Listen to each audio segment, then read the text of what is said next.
बिस्मिल्लाहिर्रहमानिर्रहीम। अस्सलाम वालेकुम। इस वीडियो के अंदर हम एक तो लाइक ऑपरेटर को और फिर इनर और आउटर क्वेरीज़ को देखने जा रहे हैं, ठीक है, सब क्वेरीज़ को। तो सबसे पहले हम लाइक ऑपरेटर को देख लेते हैं। लाइक ऑपरेटर और वाइल्ड कार्ड कैरेक्टर्स इस्तेमाल होते हैं जब हमने स्ट्रिंग मैचिंग करनी हो, यानी कि हमने किसी एक कॉलम के अंदर से एक पैटर्न को मैच करना हो, उस पैटर्न की बेसिस के ऊपर हमने कुछ वैल्यूज़ को उठाना हो। कि सो मिसाल के तौर पे हमारे पास एक रिलेशन है जी, फॉर एग्ज़ाम्पल पर्सन का रिलेशन है, और उस पर्सन के रिलेशन के अंदर मिसाल के तौर पे हमारे पास आईडी इसकी प्राइमरी की है और नेम फॉर एग्ज़ाम्पल इसका एक कॉलम है। One is for example A B C X X, ठीक है। Two is for example X A B C X, and three is for example X X A B C, and for example four is X A X B X C. Okay, so हमें एक कुछ कुछ कुछ patterns की basis के ऊपर हमने इन strings को मैच करना और वैल्यूज़ को फेच करना है। सो उसके लिए हम क्वेरी लिखते हैं, select name from person where अब हमने अगर एग्जैक्ट मैच करना हो तो हम लिखेंगे नेम इज़ इक्वल टू और एक स्ट्रिंग प्रोवाइड करेंगे। सो वो वहाँ जहाँ पे 100% मैच होगा सिर्फ उन्हीं रोज़ को रिजल्ट में शामिल कर दिया जाएगा। बट लेट्स अज्यूम कि रिक्वायरमेंट इस तरह से नहीं है। रिक्वायरमेंट ये है कि हम किसी एक पैटर्न को देखना चाहते हैं यार कि ये इस स्ट्रिंग के अंदर मौजूद है या नहीं, और अगर वो मौजूद है तो उसको हम रिजल्ट के अंदर शामिल करना चाहते हैं। सो उसके लिए हम यूज़ करते हैं लाइक का operator instead of using the equality. और लाइक के बाद हमने वाइल्ड कार्ड कैरेक्टर जो कि परसेंट का साइन है एसक्यूएल के अंदर, उसको यूज़ करना होता है। सो मिसाल के तौर पर हमारी रिक्वायरमेंट यह है कि हम चाहते हैं हम सिर्फ उन नामों को उठाएं जो ए बी सी से स्टार्ट होते हैं। So we will write single comma A B C and percent. इसका मतलब ये हुआ कि जो नाम एग्जैक्ट ए बी सी जिन नामों के स्टार्ट में आ रहा है और आगे कुछ भी आ रहा है उनको रिजल्ट में शामिल कर दिया जाए। सो हमारे पास यहाँ पे रिजल्ट के अंदर एक ही कॉलम आएगा जिसका नाम नेम होगा, और इसके अंदर हमारे पास ये पहली जो वैल्यू है A B C X X, ये वाली रो शामिल होगी, ठीक है। अच्छा, अब हम रिक्वायरमेंट को थोड़ी सी चेंज कर लेते हैं। हम चाहते हैं जी हमारे पास वो नाम आए जिनमें ए बी सी लास्ट पे आ रहा है। सो उसके लिए हम लिखेंगे where name like percent A B C, ठीक है जी। अब हमारे पास क्या होगा कि हमारे पास A B C X X की जगह हमारे पास आ जाएगा X X A B C, यानी कि परसेंट का मतलब है कि यहाँ पे कुछ भी हो, ए बी सी का पैटर्न अगर एंड के ऊपर आ रहा है ना तो इसको रिजल्ट में शामिल कर लिया जाए। अच्छा, रिक्वायरमेंट थोड़ी सी और चेंज हो गई, और रिक्वायरमेंट फॉर एग्जांपल ये हम चाहते हैं जी कि अगर ए बी सी कहीं पे भी आ रहा है नाम में तो उसको शामिल कर लिया जाए। तो उसके लिए होगा where name like percent A B C percent. अब हमारे पास इस रिज़ल्ट के अंदर A B C X X भी आ जाएगा, X A B C X भी आ जाएगा, और X X A B C भी आ जाएगा। सो रिगार्डलेस ऑफ के ए बी सी कहाँ पे आ रहा है, यानी कि ए बी सी कहीं पे भी आ रहा हो, उसके स्टार्ट में उससे पहले भी कुछ हो उसके बाद में भी कुछ हो, दैट इज़ एक्सेप्टेबल। अच्छा, रिक्वायरमेंट थोड़ी सी मजीद चेंज हो गई। अब क्योंकि इसने इसको नहीं उठाया फोर्थ को, तो हम चाहते हैं ए बी सी के दरमियान में बेशक कुछ आए, कहीं पे भी अगर ए बी सी इसी सीक्वेंस में आ रहा है तो उसको शामिल कर लिया जाए। सो उसके लिए हम लिखेंगे where name like percent A percent B percent C. इसका मतलब ये है कि ए से पहले और बाद में कुछ भी हो, अगर बाद में कहीं पे बी आ रहा है और उसके बाद कुछ भी हो, बाद में अगर कहीं सी आ रहा है, और सॉरी इसके बाद भी हम परसेंट डाल देते हैं, ठीक है। सो उसको शामिल कर दिया जाए। तो अब हमारे रिज़ल्ट में देखें, इसमें ए बी सी आ रहा है, उसके पीछे कुछ हो उसके बाद कुछ हो, लेकिन ए बी सी है तो ये शामिल होगा।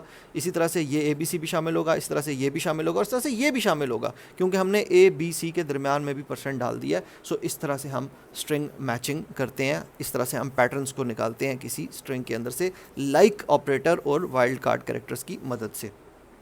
दूसरी जो चीज़ हम सीखने जा रहे हैं वो इनर क्वेरीज़ हैं। इनर क्वेरी का मकसद ये होता है कि हम select with in a select use कर सकते हैं, और select with in a select use करने का पर्पज़ ये होता है कि हम बाज़ औक़ात एक रिज़ल्ट से दूसरे रिज़ल्ट के ऊपर हम क्वेरी करना चाह रहे होते हैं। मतलब कि एक क्वेरी के अंदर हमें एक टेबल की डायरेक्ट वैल्यू नहीं बल्कि एक रिज़ल्ट चाहिए होता है।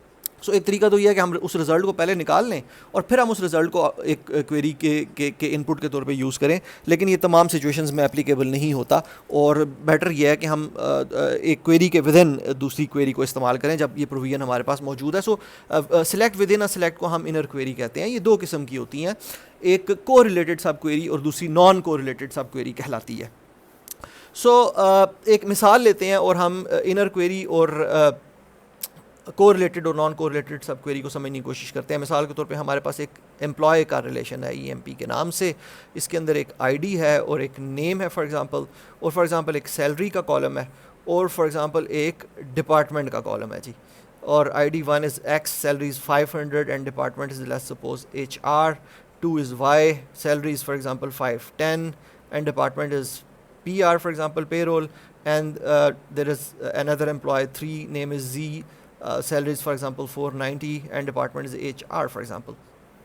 The requirement is that we want to have names and salaries of all the employees whose salary is for example greater than average salary of all of the employees. ये requirement है जी, हमें वो नाम और वो salaries चाहिए उन लोगों की कि जिनकी salaries पूरे तमाम एम्प्लॉयज़ की एवरेज सैलरी से ज़्यादा हैं। सो इसके लिए हम एक क्वेरी लिखते हैं। सो हम लिखते हैं जी सिलेक्ट नेम एंड सैलरी, ठीक है, from employ where salary is greater than, अब इधर हमें एवरेज सैलरी की वैल्यू चाहिए और वो एवरेज सैलरी हमें चाहिए पूरे टेबल की। या तो वो हम एवरेज सैलरी कहीं पे निकाल लें और फिर उसको वहाँ यहाँ पे ले आएँ, एक तरीका ये है, उसको कहीं हमें फिर स्टोर करवाना पड़ेगा। दूसरा तरीका ये है कि यहीं पे हम एक एग्रीगेट फंक्शन एवरेज का यहाँ पे लगाएं, लेकिन एग्रीगेट फंक्शन को एग्जीक्यूट करने के लिए हमें स्केलर एग्रीगेट चाहिए। हम एक एग्रीगेट फंक्शन को without a scalar aggregate execute नहीं कर सकते। सो हम यहाँ पे लिखते हैं select average of salary from employ. अब ये जो हमने क्वेरी लिखी है यहाँ से लेके यहाँ तक, ये इनर सब क्वेरी कहलाती है, इनर क्वेरी कहलाती है, और ये जो बाहर है ये आउटर क्वेरी कहलाती है। अच्छा, अब ये जो हमने इनर क्वेरी लिखी है, मैं अगर इसको यहाँ से लेके यहाँ तक उठाऊँ, किसी और जगह पेस्ट करूँ और एग्जीक्यूट करूँ तो ये इंडिपेंडेंटली एग्जीक्यूट हो जाएगी, ठीक है। सो ये इंडिपेंडेंटली एग्जीक्यूट हो जाने का मतलब ये हुआ कि ये इंडिपेंडेंट है, ये आउटर क्वेरी पे डिपेंडेंट नहीं है। सो ऐसी इनर क्वेरी जो इंडिपेंडेंटली एग्जीक्यूट हो सकती है और जो आउटर क्वेरी पे डिपेंडेंट नहीं होती, ऐसी इनर क्वेरी को नॉन कोरिलेटेड सब क्वेरी कहा जाता है, ठीक है जी, नंबर 1। नंबर 2, ये जो नॉन कोरिलेटेड सब क्वेरी होती है, क्योंकि इसको इंडिपेंडेंटली एग्जीक्यूट किया जाता है, इसलिए जब कभी भी इस टोटल क्वेरी की एग्जीक्यूशन होगी तो सबसे पहले इनर क्वेरी को एग्जीक्यूट किया जाएगा। नंबर 2, इसको सिर्फ एक दफ़ा एग्जीक्यूट किया जाएगा क्योंकि ये डिपेंडेंट नहीं है बाहर वाली क्वेरी पे। सो बाहर वाली क्वेरी की तमाम इटरेशंस के लिए, तमाम रोज़ के ऊपर इटरेट करने के लिए यही वैल्यू यूज़ होगी, इसलिए इसको सिर्फ एक दफ़ा एग्जीक्यूट किया जाएगा। और जब ये एक दफ़ा एग्जीक्यूट हो जाएगी तो इसकी वैल्यू यहाँ पे आके रिप्लेस कर लेगी इस क्वेरी को बिहाइंड द सीन, और फिर बाहर वाली तमाम रोज़ के साथ, यानी बाहर वाली क्वेरी जब इटरेट कर रही होगी तो हर रो के लिए उसकी सैलरी को उस एवरेज सैलरी की वैल्यू के साथ कंपेयर करके रिज़ल्ट में शामिल या ड्रॉप कर दिया जाएगा। सो ये होती है नॉन कोरिलेटेड सब क्वेरी। अब आते हैं कोरिलेटेड सब क्वेरी की तरफ। कोरिलेटेड सब क्वेरी इसी तरह से इनर क्वेरी होती है, लेकिन वो आउटर क्वेरी के ऊपर डिपेंडेंट होती है। आउटर क्वेरी के ऊपर डिपेंडेंट होने का मतलब यह है कि उसकी हर एक एग्जीक्यूशन को आउटर क्वेरी की एग्जीक्यूशन से एक इनपुट चाहिए होती है। हम रिक्वायरमेंट को थोड़ा सा चेंज करते हैं, हम कहते हैं जी कि अब हमें वो लोग, उन लोगों के नाम और सैलरीज चाहिए जिनकी सैलरी उनके रिस्पेक्टिव डिपार्टमेंट की एवरेज सैलरी से ज़्यादा है। इसका मतलब ये हुआ कि हम जब भी इटरेट करेगी आउटर क्वेरी, जब वो किसी एम्प्लॉय के ऊपर जाएगी, उसकी सैलरी को उसने कंपेयर करना होगा, तो उसने उसकी सैलरी को उसके डिपार्टमेंट की एवरेज सैलरी से कंपेयर करना होगा। सो उसको आउटर क्वेरी को क्या चाहिए होगा, उसका डिपार्टमेंट चाहिए होगा। वो उसका डिपार्टमेंट उठा के इनर क्वेरी को पास करेगी। इनर क्वेरी सिर्फ उस डिपार्टमेंट की एवरेज सैलरी को कैलकुलेट करके उसकी वैल्यू आउटर क्वेरी को प्रोवाइड कर देगी। ये पैटर्न होगा इसकी एग्जीक्यूशन का। इसका मतलब ये हुआ कि अब इनर क्वेरी आउटर क्वेरी से एक इनपुट ले रही है। जब इनर क्वेरी आउटर क्वेरी से इनपुट ले रही होगी तो वो उसके ऊपर डिपेंडेंट होगी, यानी कि अब इस केस में हमारी इनर क्वेरी आउटर क्वेरी पे डिपेंडेंट होगी। सो ये को रिलेटेड सब क्वेरी कहलाएगी। अब इस क्वेरी को लिखते हैं और फिर हम इसको मज़ीद समझने की कोशिश करते हैं।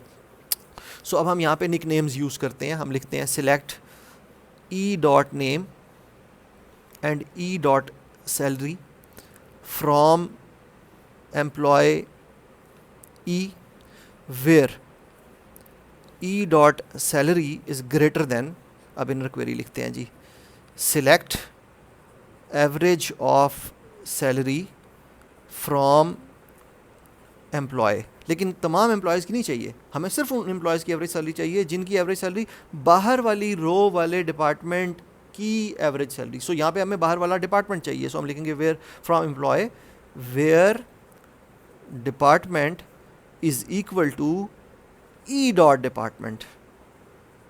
ठीक है, अब ई डॉट डिपार्टमेंट जब हमने लिख दिया इसका मतलब हो गया कि ई आउटर क्वेरी में डिक्लेयर्ड है, सो हम आउटर क्वेरी को रेफर कर रहे हैं। अब अगर मैं इस इनर क्वेरी को यहाँ से उठाऊँ, कहीं और पेस्ट करूँ और एग्जीक्यूट करने की कोशिश करूँ तो ये एग्जीक्यूट नहीं हो सकेगी, ई अननोन होगा। ठीक है, सो ई की जो शनाख्त है वो सिर्फ इस क्वेरी के अंदर है।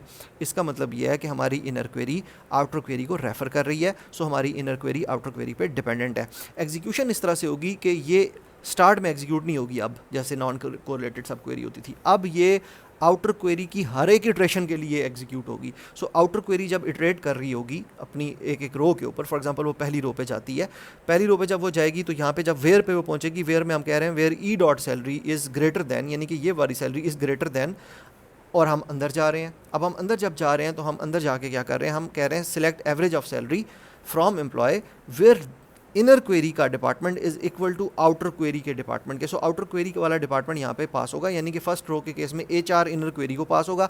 इनर क्वेरी HR वाली तमाम रोज़ की सैलरीज की एवरेज निकालेगी, वो वैल्यू यहाँ पे आएगी, और बाहर वाली क्वेरी डिसाइड करेगी कि इस रो को इंक्लूड या एक्सक्लूड करना है। इसी तरह से वो नेक्स्ट रो पे जाएगी, नेक्स्ट वाला डिपार्टमेंट इनर क्वेरी को पास होगा, इनर क्वेरी उस डिपार्टमेंट की एवरेज सैलरी निकालेगी, वो सैलरी यहाँ पे वापस आएगी, वो सैलरी इस सैलरी के साथ कंपेयर होगी और इस चीज़ का फैसला होगा कि इस रो को शामिल या ड्रॉप करना है। सो अब हमारी इनर क्वेरी की एग्जीक्यूशन एक दफ़ा नहीं हो रही, बल्कि वो आउटर क्वेरी की तमाम इटरेशंस के लिए, हर एक इटरेशन के लिए एग्जीक्यूट हो रही है।